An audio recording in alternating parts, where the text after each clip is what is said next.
संसार में कई तरह के लोग हैं। कुछ लोग बड़े समर्थ होते हैं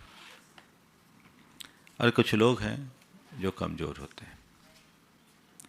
समर्थ व्यक्ति कमज़ोरों को सहारा देते हैं और कमज़ोर व्यक्ति समर्थ से सहारा लेते हैं। और यही समर्थ होने की पहचान भी है कि यदि हम समर्थ हैं तो किसी असमर्थ को समर्थ बनाएं।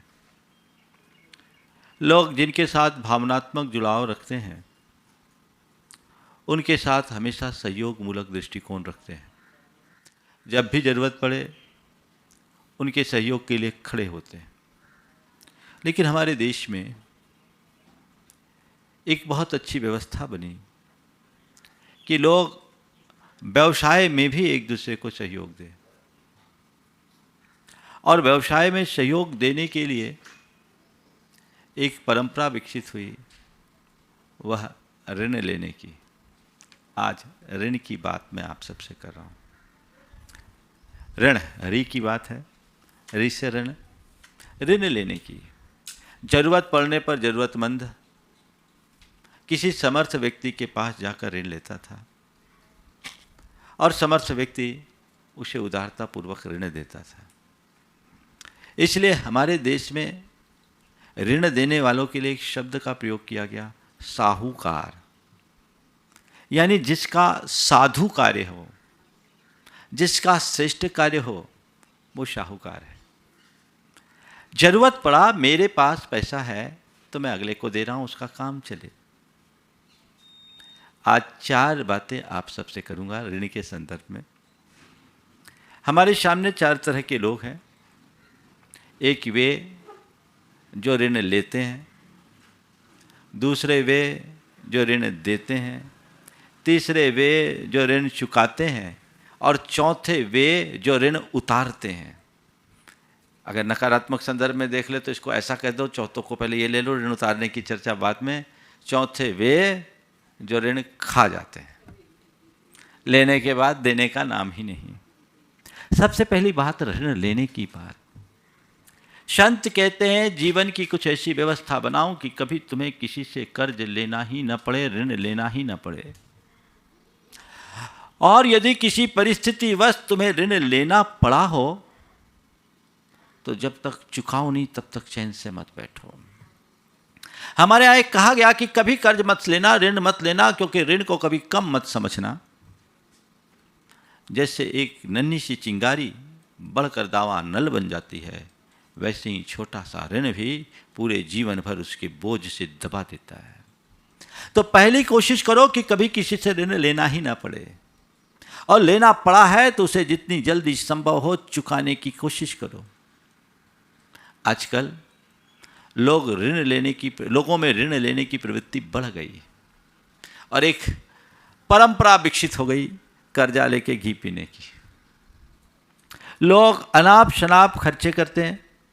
लोगों की जीवन शैली एकदम अलग हो गई।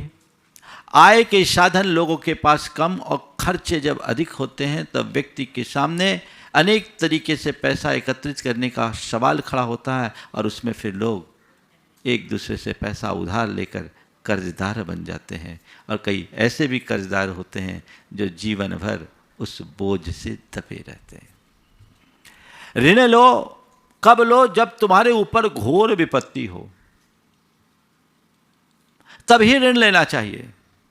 कई बार लोगों के जीवन में इस प्रकार की विपत्तियां आ जाती है, उस घड़ी में बीमारी हो, विपत्ति हो, अन्य कोई ऐसी समस्या हो, आपदा के रूप में आके खड़ी हुई है, अब मेरे पास कोई चारा नहीं है, तो भाई किसी के आगे जाकर के हमने कुछ ऋण लिया और ये तय किया कि जैसे ही मेरी स्थिति अनुकूल हो मैं चुका दूंगा।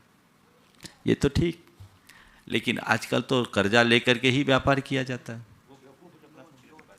पहले ऋण देने की परंपरा को साहूकारी कहा जाता था, फाइनेंस का बिजनेस हो गया।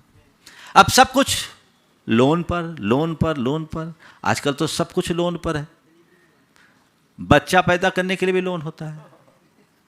एक व्यक्ति से कहा, थोड़ा वो डायबिटिक था, बीमार था, तो डॉक्टर ने कहा भैया थोड़ा लोन पर टहला करो, लोन पर टहला करो। उसने कहा डॉक्टर साहब मेरा तो पूरा परिवार ही लोन पे चल रहा है ना। ये क्या है? हर व्यक्ति कर्जदार, कर्ज के साथ जन्मता है और कर्ज के साथ मरता है। आजकल अनेक एजेंसीज है जो आपके लिए एक से एक प्रोजेक्ट बनाती है, सब जवाब दिखाती है, कागजों में सब चीज़ें लिख दी जाती है। सामने वाले को लगता है कि ऐसा करेंगे तो ऐसा होगा, इतने दिन में ऐसा रिटर्न आएगा, और फिर उस लोभ में पड़कर वह व्यक्ति ओवर एस्टिमेट काम कर लेता है, अपनी क्षमता से ज़्यादा वजन अपने सिर पर लादता है, नतीजा उसी में दब कर रह जाता है। व्यापार कभी कर्ज लेकर मत करना। हमारे नीति शास्त्र कहते हैं जितनी पूंजी उतना काम, जितनी चादर उतना पैर, उसे बाहर मत बढ़ाना। अगर तुम्हारे पास कम पैसा है, छोटा धंधा कर लो, सुख की नींद सोओगे। कम पूंजी में बड़ा व्यापार करोगे तो चिंता में सोओगे, चिंता में जागोगे। अपनी संपत्ति का भोग करने की जगह रात दिन एक ही बात होगी, इसका पैसा कैसे चुकाऊं, उसका पैसा कैसे चुकाऊं। कई लोग हैं जो इसकी टोपी उसके सिर ही करते रहते हैं और करोड़ों के संपत्ति के मालिक होने के बाद भी भिखारियों जैसा जीवन जीते हैं। उनके जीवन में हमेशा क्राइसिस होता है। तो ओवर एस्टिमेट काम कभी मत करो। महाराज ऐसा नहीं करेंगे तो प्रोग्रेस कैसे करेंगे? पर मैं देखता हूँ ऐसा करने वाले लोगों में सफल होने वाले लोग कम होते हैं, विफल होने वाले लोग ज़्यादा। एक बात हमेशा ध्यान रखना, वजन लेकर पहाड़ नहीं चढ़ा जाता। कदाचित बाजू का वजन हो तो फिर भी चलेगा, लेकिन सिर का बोझ लेकर के तो बिल्कुल नहीं चढ़ा जा सकता। आप अपनी क्षमता के अनुरूप ही काम कीजिए, उससे ज़्यादा काम कीजिएगा तो जीवन भर दुखी रहिएगा। मैं एक ऐसे व्यक्ति को जानता हूं जिसकी कभी 500 करोड़ की नेटवर्थ थी। उस व्यक्ति के मन में ऐसा भाव आया कि मैं और ज़्यादा कारोबार बढ़ाऊं, जितना बढ़ सके बढ़ाऊं, बढ़ सके बढ़ाऊं। उसने कई देशों में बड़े बड़े MOU कर लिए, बड़ा कारोबार फैलाया, लेकिन कुछ दिन बाद ऐसी स्थिति बनी कि वो गवर्नमेंट की पॉलिसी बदल जाने के कारण सब कुछ ठप्प हो गया। गवर्नमेंट की पॉलिसी बदल जाने के कारण वो सब कुछ ठप्प हो गया और वो CBI के रडार पर भी आ गया। एक दिन में सारा पिक्चर बदल गया। बैंक का उस व्यक्ति के ऊपर 1000 करोड़ से अधिक का कर्जा, सारे काम ठप। अब उसका ब्याज सिर पर चढ़ करके भारी हो गया। नतीजा, जो व्यक्ति करोड़ों का मालिक था, अरबों का मालिक था, सड़क पर आ गया। सारा व्यापार ठप, NPA होने से सब हाथ से चला गया, देखते ही देखते चला गया। ऐसे एक नहीं सैकड़ों उदाहरण हैं। क्योंकि जब आदमी के ऊपर मार पड़ती है तो सीधे गुरुओं के पास आते हैं। अब महाराज ऐसा हो गया, हम बोले भैया लालच में फंसे क्यों? तुम धीरे धीरे चलते, एक एक करके 1000 सीढ़ी चढ़िए, एक साथ 100 सीढ़ी चढ़ने की कोशिश कभी मत कीजिए, गांठ बांध लीजिए। तो व्यापार के लिए कर्ज मत लो, कर्ज लेकर व्यापार मत करो और उधार का धंधा मत करो। जीवन तब चलेगा। अगर सुखी रहना है तो ये रास्ता है। उधार लेके बेचो मत और किसी को उधार में बेचो मत, तब आपका काम होगा। तो लोन, कर्ज लेना नहीं, पहला लेना है तभी लेना जब तुम्हारे पास कोई चारा नहीं, और कोशिश करो कि अगर मैं ऋण ले रहा हूं तो उतने एसेट्स मेरे पास है कि नहीं उसे चुकाने की, तय समय में चुका सकूंगा कि नहीं, तभी लेना। नहीं तो हाथ बांध करके बैठ जाना। एक व्यक्ति जिसके पास 10 चक्का के 40 गाड़ियां थी, सीमेंट का C&F था, बड़ा कारोबार था। अब उस आदमी के मन में धुन चढ़ी, उसने बैंकों से रुपए ले लिए और बढ़ा लिया अपना कारोबार। अब कारोबार तो बढ़ा दिया, लेकिन एक दो टेक्निकल स्थिति ऐसी आई कि सब ठप्प हो गया। उस व्यक्ति ने कहा महाराज पिछले 2 साल में हमें 5 करोड़ का नुकसान हुआ। उस व्यक्ति ने कहा महाराज अगर हम कारोबार नहीं करते तो भी हम बैठ के खाते तो इतना नुकसान नहीं होता, इतना खर्च नहीं होता, लेकिन 2 साल में 5 करोड़ का नुकसान हुआ। उस व्यक्ति को अपनी संपत्तियां बेचनी पड़ गई। तो ये चीज़, ये सोच अपने मन मस्तिष्क में अंकित करके चलनी चाहिए ऋण के संदर्भ में। अब दूसरा, ऋण देने वाला। ऋण कौन देता है? जो समर्थ हो। सबसे पहले तो मैं ये कहूँगा कि ब्याज लेने देने का धंधा ही मत करो। ये धंधा बहुत अच्छा धंधा नहीं है, क्योंकि इसमें जब मनुष्य लोभ लाभ के गणित में फंसता है तो कहीं ना कहीं उसकी वृत्ति सामने वाले के शोषण की हो जाती है। फिर भी मुझसे एक बार एक सवाल किया किसी ने कि महाराज जी, मुस्लिम कम्युनिटी में सूदखोरी को गुनाह माना जाता है, पर जैनियों के यहाँ ब्याजखोरी का धंधा बहुत होता है, आप इस पर क्या कहेंगे? मैंने उससे कहा, देखो भाई, दो दृष्टियाँ हैं, एक शोषण और सहयोग की। जहाँ तक शोषण का सवाल है उसमें ब्याजखोरी क्या, हर उस धंधे को जैन धर्म में निषिद्ध कहा गया है जिसमें किसी भी प्रकार का शोषण हो। लेकिन अगर ब्याज की बात करते हैं तो उसमें कहीं सहयोग की भी भावना है। सहयोग की भावना है कि भाई किसी को ज़रूरत है, आपके पास सरप्लस है, उसने आपको रुपया दिया, आपने उसके एवज में उसे एक ब्याज के रूप में कुछ दिया जिससे उसका काम चल गया, तो इसमें दोनों का काम चलता है। अब मान लीजिए कोई व्यक्ति रिटायर है, उसके लिए और कोई वृत्ति का साधन नहीं है, उसने अपना पैसा किसी को दिया, किसी के पास सरप्लस पैसा उसने दिया, तो इसे मैं सर्वथा गलत नहीं कहता। लेकिन कब? जब तुम्हारी नीति और नियत सही हो तब। हर किसी से कर्जा लेना मत, पहला कोशिश कर्जा लेना मत, और लेना ही पड़े तो हर किसी से लेना मत। किससे लेना? जो नीतिमान हो और उदार हो, जिसकी नियत साफ हो, नीति सही हो, तुम्हारी जरूरत का गलत फायदा उठाने वाला ना हो, और जिसका हृदय उदार हो, विशाल हो। कल तुमने उससे पैसा लिया तो तुम्हारा पैसा वसूलने के लिए यदि वो तुम्हारी छाती पर मूंग दलने वाला हो तो ऐसे व्यक्ति से दूर रहना। लठ के बल पर तुमसे पैसा वसूलने वाला हो तो ऐसे व्यक्ति से कभी पैसा मांगने की कोशिश मत करना, क्योंकि वो तुम्हें सड़क पर ले आएगा, तुम्हारा घर मकान बिकवा देगा। ऐसे व्यक्ति से कभी कर्ज लेना ही नहीं। जो जरूरत से ज्यादा ब्याज वसूलता है वो इंसान नहीं, वो तो एक प्रकार का कसाई है जो आदमी को चूसता है। आजकल बहुत सारे लोग ऐसे हैं जो उल्टी सीधी रकम ऐंठते हैं ब्याज के बल पर, मूल से कई गुना ब्याज हो जाता है। अभी एक व्यक्ति ने बताया कि ज़रूरत पर किसी से 60,000 रुपया लिया और उसने कहा भैया 4 महीने में तुम्हें 1 लाख देना होगा। अब बताओ, 60,000 रुपये का 4 महीने में 1 लाख, ये अनीति है कि नहीं है? ये घोर शोषण है।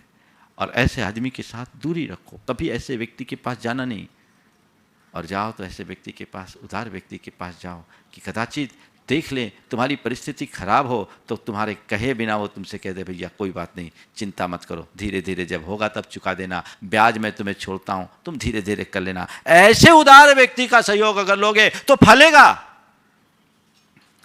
लोग बोलते हैं महाराज जी आजकल जो उल्टा सीधा रकम लेते हैं, ब्याज ऐंठते हैं, उनका पैसा तो चूक जाता है, और जो बिल्कुल कम तरीके से लेते हैं, जेन्युइन ब्याज लेते हैं, उनका पैसा लोग पचा लेते हैं। माने सब लट्ठे के भरोसे चलते हैं। गलत। कई लोगों का तो ये धंधा ही है ब्याज पे रुपया लेकर के ब्याज में रुपया देना। ये सब चीज़ें ठीक नहीं है, ये व्यापार उचित नहीं है, इससे बचना। मैंने इस संदर्भ में अपने विचार अनेक बार प्रकट किए, आज अधिक विस्तार नहीं करूँगा। लेकिन सरप्लस हो तो दो, लेकिन तभी दो जब तुम्हारा हृदय बड़ा हो, विशाल हो। पैसे से ज़्यादा मनुष्य को इंसानियत को महत्व देना चाहिए। तुम्हारे द्वारा जोड़ा गया पैसा ही छूट जाएगा, इंसानियत को महत्व दो, नहीं तो तुम उस पैसे को कमा जरूर लोगे, भोग नहीं पाओगे। दुनिया में बहुत ऐसे लोग हैं जिनने अनाप शनाप पैसे कमाए लेकिन जीवन में उसे भोगा नहीं, 10 प्रकार की बीमारियों से जकड़ गए। अब वो सब कुछ देख करके संतोष कर रहे हैं, भोगने का सौभाग्य नहीं मिल रहा। तो ऋणदाता वही हो जो उदार हो, नीतिमान हो, धर्मनिष्ठ हो, परोपकार की भावना से भरा हो। लेकिन ऋणदाता कितना ही उदार क्यों ना हो, ऋण लेने वाले को सदैव वफादार बनना चाहिए, उसे ऋण चुकाने के लिए तत्पर रहना चाहिए, तत्पर। हर स्थिति में मुझे ऋण चुकाना है, मेरे ऊपर ये बहुत बड़ा कर्ज है, यहां नहीं चुकाऊंगा तो न जाने कितने जन्मों तक मैं इनका कर्जदार बना रहूंगा। ये मन में भाव होना चाहिए। ऐसा मत समझना कि ये दुनिया से मैं चला गया तो मेरा कर्ज बचा है, खत्म हो गया। नहीं, कर्ज तो तुम्हें चुकाना पड़ेगा, और न जाने उसका कितना मोल चुकेगा, कितना ब्याज चुकेगा। इसलिए अगर तुमने ऋण लिया है तो जो ऋण चुकाने वाला होता है वो जब तक अपना कर्ज न चुकाए तब तक उसे भूलता नहीं। ऋण चुकाना है, मैंने लिया है तो देना है। जिस मुसीबत में उसने मुझे साथ दिया, अब ये मेरा धर्म होता है कि मुझे उसे चुकाना है। हर स्थिति में मुझे चुकाना है, जब तक चुकाऊं नहीं तब तक मुझे चैन से नहीं बैठना है। मेरे संपर्क में एक व्यक्ति जिसको अपने बेटे के लिए कारोबार सेट करने के लिए कुछ पैसा लेना पड़ा। जब उनने पैसा लिया तो उस समय उनके पास संपत्ति भी थी। उन्होंने अपने मित्र से कहा कि आप संपत्ति गिरवी रख करके हमें ये रकम दे दो, मेरा बेटा स्टैंड हो जाएगा। उन्होंने कहा नहीं भाई, तुम्हारा बेटा मेरे बेटे जैसा है। आपने कहा है मेरे पास पैसा मैं देता हूँ, आप जैसे जैसे अनुकूलता हो मुझे चुका देना। कोई लिखा पढ़ी भी नहीं की। अचानक उस व्यक्ति की तबीयत खराब हुई। उसने अपने बेटे को बुलाया, कहा बेटा देख, मैंने जीवन में बहुत अच्छे कार्य किए, पर मुझे लगता है मेरे पास समय नहीं है। मैं कर्जदार बनकर नहीं जाना चाहता, कर्जदार बनकर नहीं जाना चाहता। मेरे ऊपर एक बहुत बड़ा बोझ है। इतने वर्ष हो गए, सामने वाले ने आज तक हमसे कुछ कहा नहीं, लेकिन तुम उसे आज तक चुका नहीं पाए। मुझे इस बात का बड़ा दुख है। तुम्हें इस बोझ को उतारना है। अब मैं चाहता हूँ कि इस समय मेरी जो ये संपत्ति है मैं उनके नाम कर दूँ। बेटे ने कहा, बेटे से पूछा तुम्हारी क्या राय है? बोले पिताजी बिल्कुल मैं भी चाहता हूँ आपके सिर पर कर्ज न हो, आपका आशीर्वाद हो, मैं सब कुछ कर लूँगा, ये काम कर लेता हूँ। उसने उस व्यक्ति को बुलाया। आप सोच के आश्चर्य करेंगे कि आज भी ऐसे उदाहरण है। उसने अपने मित्र को बुलाया, उसके प्रति आभार व्यक्त किया कि आपका बहुत बड़ा साथ था और उस साथ के कारण मेरा बेटा आज कम से कम काम काज के लायक हो गया, लेकिन मैं इतना समर्थ नहीं बन पाया कि आपका पैसा चुका पाता। पर मैं अब चाहता हूं कि मैं कर्ज से दब कर इस दुनिया से न जाऊं, इसलिए आपसे हाथ जोड़कर विनती है, ये संपत्ति आप ले लीजिए। सामने वाले ने कहा ऐसी कोई बात नहीं। बोले नहीं, मैं कर्ज चुका कर जाऊंगा, ऐसे नहीं जाऊंगा, आपको लेना पड़ेगा। अगले ने उस संपत्ति को अपने नाम लिया और साथ ही साथ बेटे से कहा बेटा ठीक, तेरा जब तक अल्टरनेट ना हो जाए तब तक उसे खाली करने की जरूरत नहीं है। संपत्ति मेरी है, यह तेरी बात एक है, लेकिन आज तेरे पिता के आदर्श ने मुझे अंदर से नम्रीभूत कर दिया, अभिभूत कर दिया। मैं आपसे पूछता हूं, है आपके अंदर ऐसा दिल? अगर किसी से लिया है, नहीं मांग रहा है तो पचा जाओ। अरे नहीं मांगने पर पचाने की बात तो दूर है, सामने वाला मांग मांग कर हार रहा है तो भी देने की नियत नहीं। ऐसे लोग 7 जन्मों तक दरिद्र होंगे। उन्हें सोचना चाहिए, ऋण लिया है तो ऋण चुकाओ। कई ऐसे लोग जिनके ऊपर लोगों ने विश्वास करके अपना रकम दिया, विधवाओं का पैसा रखें, अब वो भी डकार गए, खुद पर खर्चा कर रहे हैं, सामने वाले को पैसा नहीं दे रहे हैं। ये कितना बड़ा पाप, जिनने अपने जीवन का सारा आधार तुम्हें सौंपा इस आशा के साथ कि तुम जो उसे उसके एवज में ब्याज दोगे उससे उनका गुजर बसर चलेगा, और तुम उसे पचा गए। कितनी हाय तुम्हें लगेगी। ध्यान रखना, जो ऐसे लोगों के द्रव्य का उपभोग करेगा वो 7 जन्म तक दरिद्र और अनाथ होगा। ये भूलना मत, ये कर्ज छूटेगा नहीं। तो ये हृदय में धार के रखना चाहिए, किसी का 5 रुपये का भी कर्ज तुम्हारे सिर पर है और तुम्हारी स्मृति में है, तो जब तुम्हें ये रखना चाहिए मन में भान कि मुझे उसका कर्ज चुकाना है। देने वाला भले भूल जाए, पर तुम्हारे स्मरण में रहना चाहिए मुझे इसका कर्ज चुकाना है, चुकाना है, चुकाना है, रखना चाहिए। और जीवन के अंतिम क्षण तक उसे चुकाने का प्रयास करना चाहिए, भोगना नहीं चाहिए। तो ये ऋण चुकाने वाले लोग वफादार कहलाते हैं। जो कमजोर होते हैं वो ऋण लेते हैं, जो उदार होते हैं, समर्थ होते हैं वो ऋण देते हैं, और जो वफादार होते हैं वो ऋण चुकाते हैं, और जो बेईमान होते हैं वो कर्ज खाते हैं, वो जीम जाते हैं। आजकल ऐसे लोगों की भरमार हो गई। एक बार एक व्यक्ति ने किसी से कहा कि भैया कुछ रुपयों की जरूरत है। बोले रुपया तो दूंगा, लेकिन आप फिर उसे लौटाएगा क्या? सामने वाला बोलता क्या, आज तक जिसका लिया उसका लौटाया नहीं, तुम्हारा क्या खा के भाग जाऊंगा? आज तक जिसका लिया उसका लौटाया नहीं, तुम्हारा क्या खा के भाग जाऊंगा? बड़ी बुरी हालत है। कई लोग हैं जो केवल यही काम करते हैं, कर्जा लेना, कर्जा लेना, कर्जा लेना। पर बंधुओं, वो उन्हें समझना चाहिए कि ऐसा करके वो अपने जीवन के साथ कितना बड़ा धोखा कर रहे हैं। इससे बचो, जीवन को व्यवस्थित करो। हो सकता है मेरी बात से बहुत सारे लोग असहमत होंगे कि महाराज जी आपकी बात के अनुसार चले तो हमारा कारोबार का विस्तार कैसे होगा, बड़े बड़े व्यापार और उद्योग हम कैसे चलाएंगे। लेकिन मेरे सामने ऐसे भी बहुत सारे लोग हैं जिनका बहुत बड़ा कारोबार है और 1 रुपये का डेट नहीं है, 1 रुपये का कर्ज नहीं है, कहीं ना बैंक से न किसी और से। समर्थ के अनुसार चलो, और अगर विकास करने के लिए लेना भी है तो एक सीमा में लो। जैसा अभी मैंने थोड़ी देर पहले कहा था कि बाजू का वजन होना चाहिए, सिर का नहीं। ऐसा लो कि अगर किसी टेक्निकल कारण से कोई व्यवधान आ जाए और मैं अपने वांछित लक्ष्य की तरफ ना बढ़ सकूं, तो फिर मुझे किसी को देने के लिए मोहताज ना होना पड़े, जिस दिन चाहूं उसका पैसा कैश करके लौटा सकूं। और जब तक लौटाऊं नहीं, मुझे चैन से नहीं बैठना है। आजकल पिता की संपत्ति का भोग करने के लिए तो लोग तैयार होते हैं, पर कितने लोग हैं जो पिता के लायबिलिटीज को चुकाने का मनोभाव रखते हैं? बहुत कम लोग। तो ऋण लेने वाले, ऋण देने वाले, ऋण चुकाने वाले और ऋण उतारने वाले। चुकाने से बड़ा ऋण उतारना। ऋण उतारने का मतलब जीवन भर ऋणी बने रहना।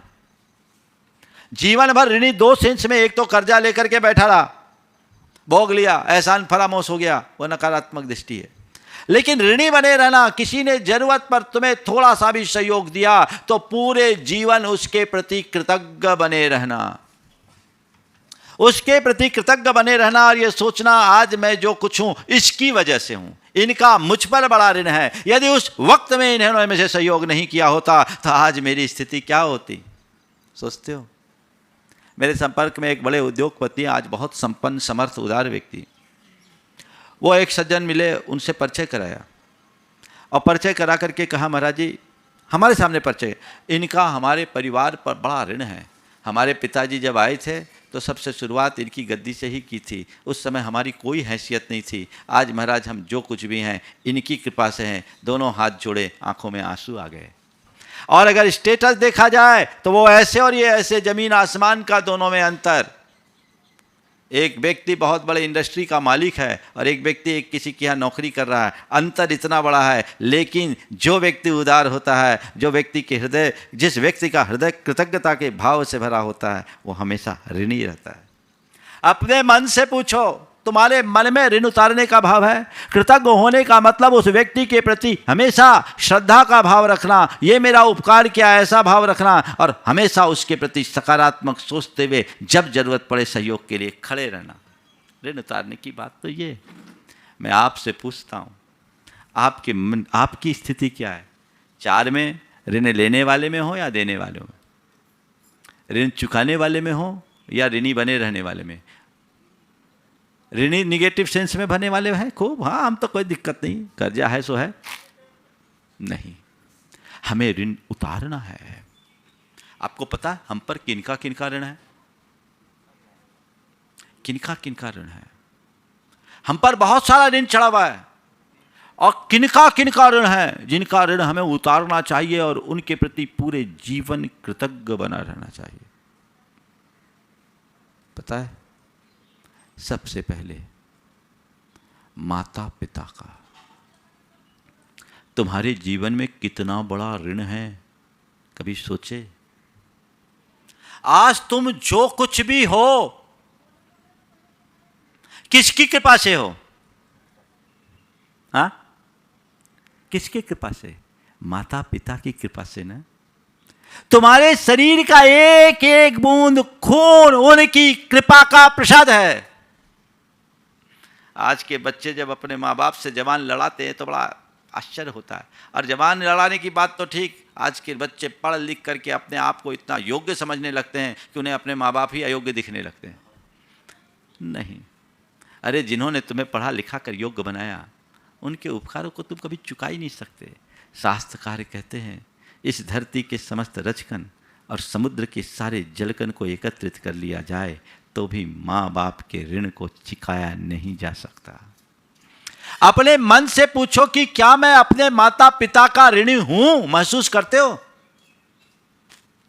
मेरे जीवन को यहां तक पहुंचाने में मेरे माँ बाप ने कितना कष्ट सहा, कितना श्रम किया, कितनी शक्ति लगाई, कितने संसाधन लगाए, इनकी कल्पना कभी करते हो? दिखता ही नहीं। एक नीतिकार ने बहुत अच्छी बात लिखी कि कृतघ्नी मनुष्य की दशा उस सुअर की भांति होती है जो धरती पर पड़े पेड़ के फल को तो खाता है, लेकिन कभी गर्दन उठाकर ऊपर की ओर नहीं देखता कि ये फल कहाँ से आ रहे हैं।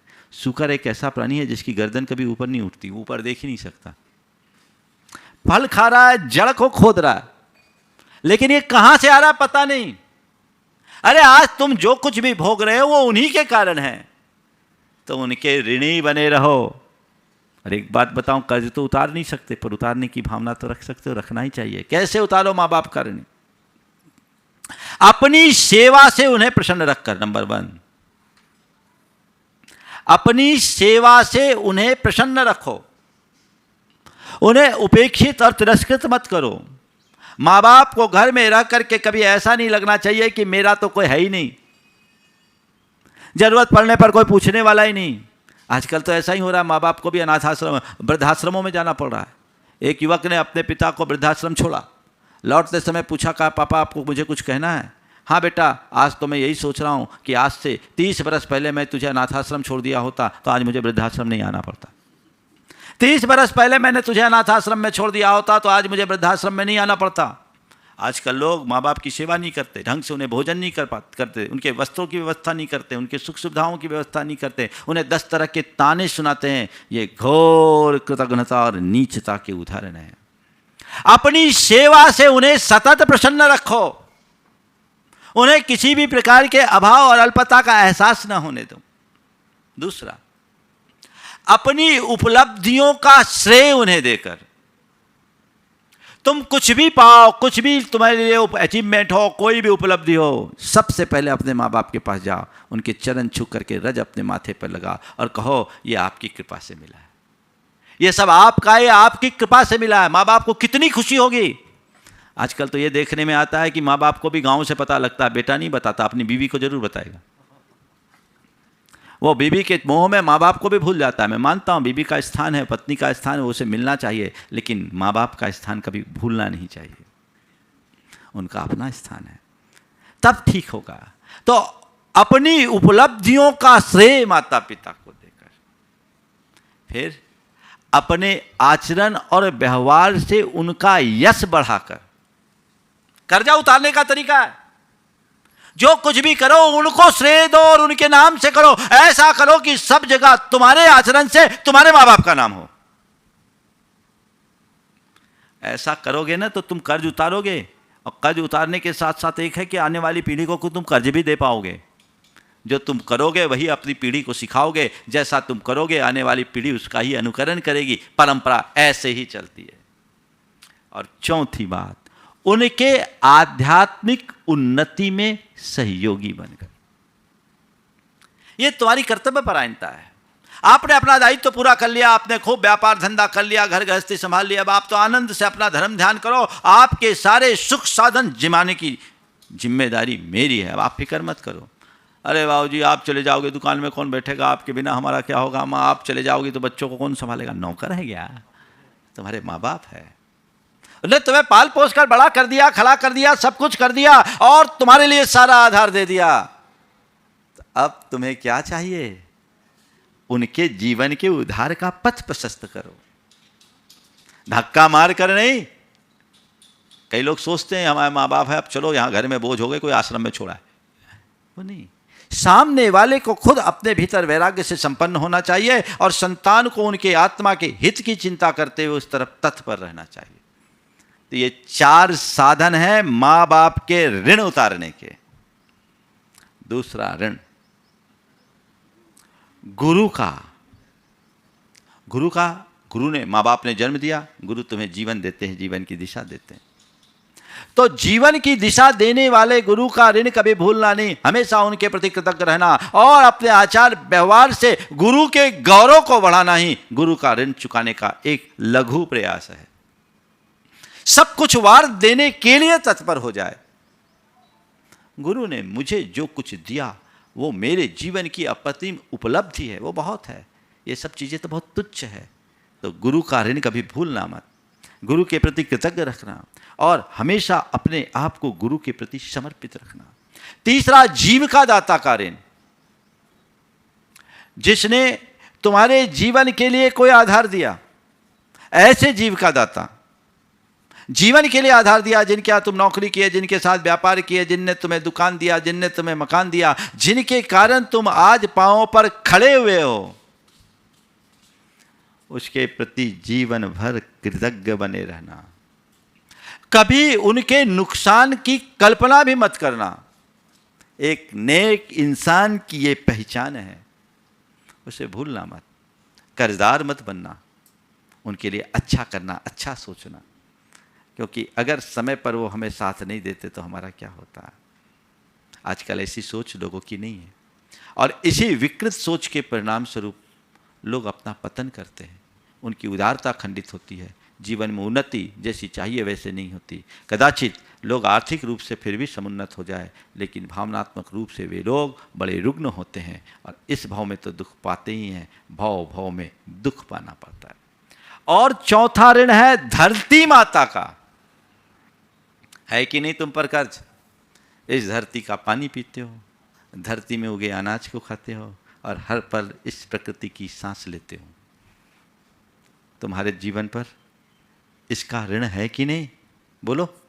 24 घंटे तुम इस प्रकृति का दोहन कर रहे हो, लेकिन अपनी मातृभूमि और इस प्रकृति के संरक्षण के लिए तुम क्या कर रहे हो? एक बहुत बड़ा ऋण है तुम्हारे ऊपर। इस ऋण को चुकाने के लिए प्रयास करना चाहिए।